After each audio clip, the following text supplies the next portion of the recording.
दोस्तों, इस वीडियो में हम जानेंगे कि जो लखीमपुर खीरी यानी कि उत्तर प्रदेश में जो कांड हुआ है किसानों को लेकर के, अब उसमें क्या है अपडेट और विपक्षी लोगों को जो रोकने का सिलसिला चल रहा है उसके पीछे क्या रणनीति है, मीडिया किस तरह से खेल रही है खेल, सभी खुलासे होंगे इसी वीडियो में। साथ ही साथ डॉक्टर विश्वरूप रॉय चौधरी सर से जानेंगे कि क्या उनका बिना कोर्स किए नाइस सेंटर खुल सकते हैं, अगर खुल सकते हैं तो कैसे। वीडियो बहुत इंपॉर्टेंट है, देखते रहिए लास्ट तक।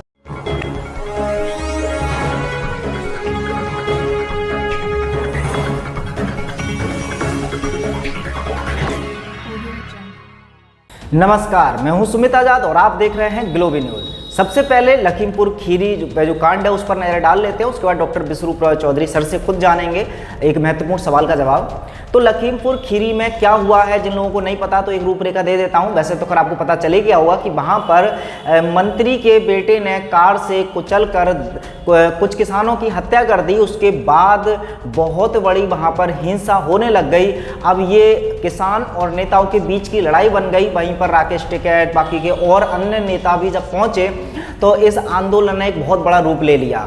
अब ये सब तो कर काफ़ी महीनों से चल रहा है कि किसान आंदोलन कर ही रहे हैं, लेकिन इस बार जिस तरह से किसानों पर तानाशाही दिखाई जा रही है, अब हरियाणा के जो खट्टर हैं उन्होंने एक बयान दिया था हाल ही में कि किसानों से निपटने के लिए आप लठवास तैयार कर लीजिए, यानी कि लठ मारने के लिए, मार पिटाई करने के लिए प्रोत्साहन कर रहे हैं हरियाणा के खट्टर जी।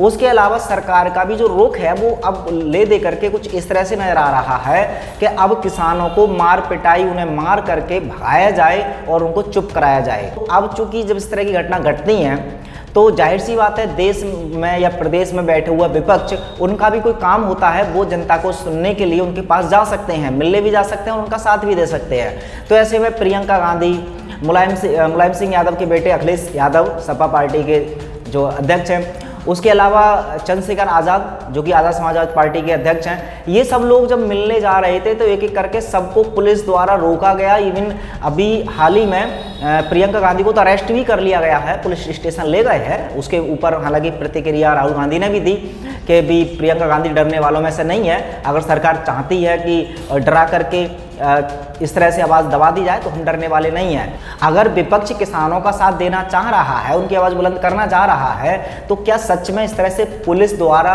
विपक्ष को रोकना संवैधानिक प्रक्रिया है या फिर असंवैधानिक, इस पर सोच के जरा देखिएगा। अब लेकिन यहाँ पर मीडिया का बड़ा गंदा और बड़ा नेगेटिव रोल इस कांड में हुआ है कि एक तरफ जहाँ किसानों के साथ इतनी बड़ी अत्याचार हुआ और ये बहुत बड़ी खबर होनी चाहिए थी, पूरे देश को बताना चाहिए था कि किस तरह से देखिए जो अन्नदाता हैं, जो हमको खाना खिलाते हैं, जिनकी वजह से हम जीवित हैं, उनको कुचला जा रहा है, उनको मारा जा रहा है, उन पर किस तरह से हिंसा हो रही है, ये दिखाने की बजाय उन्होंने डाइवर्ट करते हुए अभी हाल ही में जो ड्रग की पार्टी पकड़ी गई थी जहां पर शाहरुख खान के बेटे को लेकर के हर एक चैनल पर आर्यन खान पूरा मुद्दा उन्होंने टीवी अपने प्राइम टाइम्स में, ज़्यादातर टीवी चैनल के प्राइम टाइम्स में जिस दिन ये घटना घटी थी, आर्यन खान की भी उसी दिन घटी थी और ये लखीमपुर खीरी का भी घटना, तो ज़्यादातर प्राइम टाइम्स में लखीमपुर खीरी की कोई बात नहीं हो रही थी। कुछ चुने एक दो चैनलों पर इस तरह की बात हो रही थी, वरना हर जगह आर्यन खान। तो ये जो मीडिया है ये भी सच को दबाने में कितना बढ़िया रोल प्ले कर रही है कि ये छोटा सा मुद्दा केवल आर्यन खान का, इसको इतना बड़ा चढ़ा करके अपने प्राइम टाइम में दिखा रही है, जबकि लखीमपुर के जो भी कांड हुआ है उसको बिल्कुल भी कवरेज नहीं किया जा रहा है। और अगर कुछ खबरें दिखाई भी जा रही हैं तो उसमें यही सिद्ध करने की कोशिश की जा रही है कि देखिए किसानों ने बहुत ज़्यादा हिंसा की है और ये किसानों का बहुत गलत रूप है। तो ये सब चल रहा है किसानों के साथ। अब आप अपनी राय भी कमेंट बॉक्स में बताइएगा जरूर। अब आइए आगे वीडियो के अगले पार्ट में डॉक्टर बीआरसी सर से सवाल जाना था मैंने कि जो नाइस सेंटर है तो वो क्या आपके कोर्स करने के बाद ही लोग खोल सकते हैं या फिर खोलने के लिए कुछ और प्रोसेस हो सकता है, तो इसका सवाल का जवाब हम डॉक्टर बीआरसी सर से जानेंगे। लेकिन पहले ही बता देता हूँ कि अब जो क्लिप है जिसमें डॉक्टर साहब बोलने वाले हैं उसमें चूँकि वॉल्यूम यानी कि ऑडियो काफ़ी कम है, वो टेक्निकल दिक्कत हो गई थी रिकॉर्ड करते समय, उनकी आवाज़ थोड़ी कम रिकॉर्ड हुई थी उसमें। तो कमेंट बॉक्स में आप बाद में लिखें कि भाई उनकी आवाज़ तो सुनाई नहीं आ रही है, कम आ रही है, तो ऐसे में पहले बता देता हूँ ईयरफोन का इस्तेमाल कर लीजिए और वॉल्यूम को थोड़ा बढ़ा लीजिए और अच्छे से सुन लीजिए, क्योंकि वीडियो बहुत इंपॉर्टेंट है, बस थोड़ी सी ऑडियो कम है। तो चलिए उनको सुन लेते हैं और उसके बाद इस वीडियो को एंड करते हैं। तो सर अभी नाइस सेंटर आपने देश में कई जगह खोले हुए हैं, तो काफ़ी सारे दर्शक एक प्रश्न कॉमन पूछते हैं कि ये जो नाइस सेंटर चूंकि उसका रिस्पॉन्स बहुत अच्छा है, बहुत सारे मरीज ठीक किए हुए। सबसे अच्छी बात है कि बिना दवाई, बिना मोर्टेलिटी रेट के, बिना पैसे के अगर कोई ठीक हो रहा है तो इससे अच्छा कुछ हो ही नहीं सकता। तो हर कोई चाहता है कि हमारे एरिया में भी नाइस सेंटर हो। तो कुछ लोग इससे बढ़ करके आगे भी आ रहे हैं, वो चाहते हैं कि नाइस सेंटर हम भी अपने यहाँ पर खोलना चाहते हैं। तो क्या उसका पूरा प्रोसेस है, और क्या जैसे अब नाइस सेंटर खोलने के लिए आपके जो कोर्सेज हैं वो भी करने अनिवार्य हैं, या फिर कुछ और भी उसका तरीका हो सकता है? नाइस सेंटर कैसे खोलें? देखिए, मुझे तो लगता है कि हर घर पे एक नाइस सेंटर होना चाहिए अपने लिए एटलीस्ट, क्योंकि घर वाले बीमार पड़ेंगे, आपके दोस्त वगैरह बीमार पड़ेंगे तो कहाँ जाएंगे। तो आप to start with your own nice centre, let your, जैसे आप अपने घर में फर्स्ट एड बॉक्स रखते हैं ना, वैसे क्यों ना आपका घर का एक कमरा नाइस सेंटर हो, अपने लिए हो, कोई कमर्शियल मोटिव ना हो, बस कोई बीमार पड़े तो उसको यहाँ पे रखना। और उसके लिए जो नेसेसरी छोटी मोटी चीजें होती हैं, जैसे प्रूम वेंटिलेशन के लिए मैंने फैन हमने बताया था, छोटी सी, जो आता तो 200 रुपए का, लेकिन उसको खरीद के इंश्योर करने के लिए है, और कोई बीमार पड़े तो वो मिल भी जाए।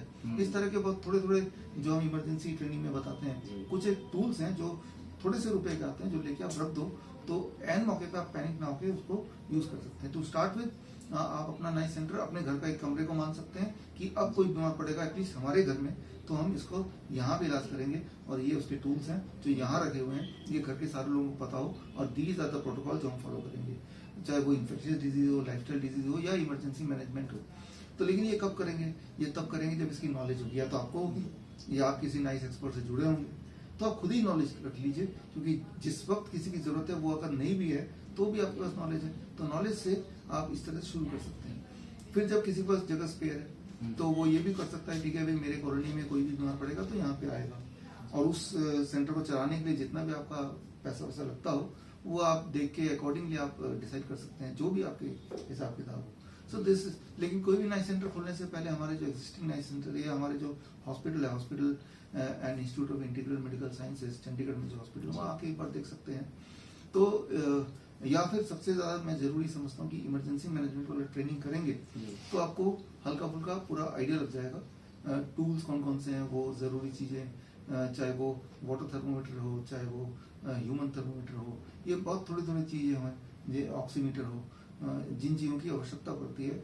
और जितना पैसा आपको एक विजिट हॉस्पिटल में लग जाता है जस्ट डायग्नोस्टिक में, उतने पैसे में ही आपका नाइस सेंटर खुल सकता है आसपास से सामान खरीद के। तो यही प्रोसेस है, लेकिन इसको और फॉर्मलाइज हम कर देंगे, आपके लिए आसान कर देंगे आने वाले दिनों में। जी।